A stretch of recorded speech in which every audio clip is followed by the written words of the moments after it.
At CDF, if you were to have tried to read the room, were there sort of more than quiet sniggers about the U.S. And this banking crisis, SVB, Signature, Silver Lake, et cetera? Believe it or not, Martin, it rarely came up, which I found surprising. Especially when there was a meeting by the where the finance minister Liu, the new finance minister, was speaking. It was as if there was no problem, and it's to me it borders on close to denial that there are some building financial pressures.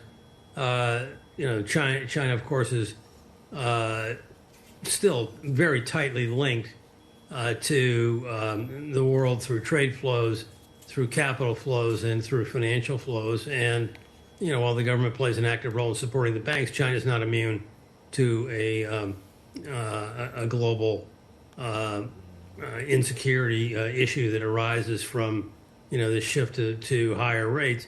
China's rates, though, are different. They're facing low inflation and they're cutting rates while the rest of the world is raising rates. And so that is a different set of circumstances that they have to deal with. And Mr. Roach, another story we're tracking is the fact that Jack is back. What do you make of the timing, and what signal does that send to the private sector, do you think? Well, Sam, nothing happens by accident in China. Jack just didn't show up in Hangzhou because he was tired of traveling around.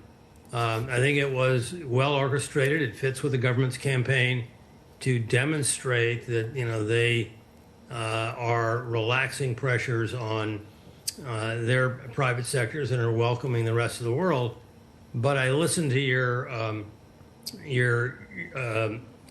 description of that earlier on, and you said correctly, I would add, that the party welcomes the private sector back, both internationally and domestically, but they've got to behave. They've got to be patriotic. They've got to conform to the various programs and institutional issues that China feels is so very important right now in shaping their aspirational dream. So it's we welcome you guys back, but do as we say and it'll all be fine.